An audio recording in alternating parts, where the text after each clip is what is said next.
will send them Patriots, which they desperately need, because Putin really surprised a lot of people. So what we will do is work through the NATO systems to make sure that we know what Ukrainians need, so that we can make packages.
And one of the reasons that you're here today is to hear that we are very unhappy, I am, with Russia.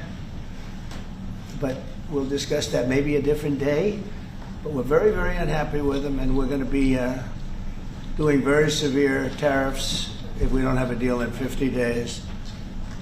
Tariffs at about 100%. You'd call them secondary tariffs. You know what that means. But today we're going to talk about something else. And as you know, we've spent $350 billion approximately on this war with Russia and Ukraine, and would like to see it end. It wasn't my war, it was Biden's war. It's not my war, I'm trying to get you out of it.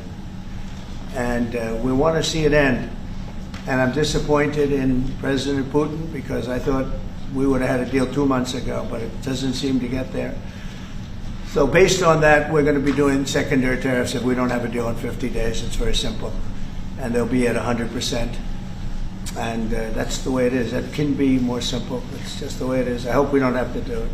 And we make the best equipment, the best missiles, the best of everything.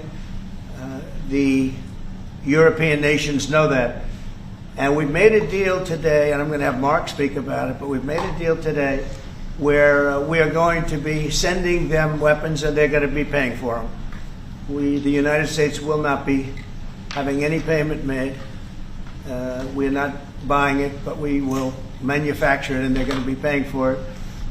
Our last meeting of a month ago was very successful in that they agreed to 5%, which is more than $1 trillion a year, so they have a lot of money. And these are wealthy nations.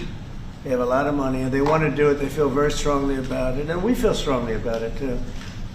but we're in for a lot of money, and we don't want to do anymore, and we can't. But we make the best, and we're going to be sending the best to NATO, and in some cases to maybe, at Mark's suggestion, if we go to Germany, where they're going to send early on missiles, Yeah. and they'll be replaced, and NATO is going to take care of it. It's going to be coordinated by NATO, and they're going to work very much with Matt Whitaker, who's right here, who's a great ambassador, and Matt's going to be coordinated. You better do a good job, Matt. I will. This is building on the tremendous success of the NATO summit. The 5%, but also the decision to keep Ukraine strong and the decision to increase our defense industrial production. So based on that, that was Europe stepping up. This is again Europeans stepping up. So I've been in contact with many countries. I can tell you that at this moment, Germany massively, but also Finland and Denmark and Sweden and Norway, the United Kingdom, the Netherlands, Canada, they all want to be part of this. And this is only the first wave. There will be more. So what we will do is work through the NATO systems to make sure that we know what Ukrainians need, so that we can make packages. Of course, in a way, we discussed it this morning with Pete Hegseth at the Pentagon, in a way that, of course, the US will keep on its stockpiles necessary to defend this country. That's absolutely clear.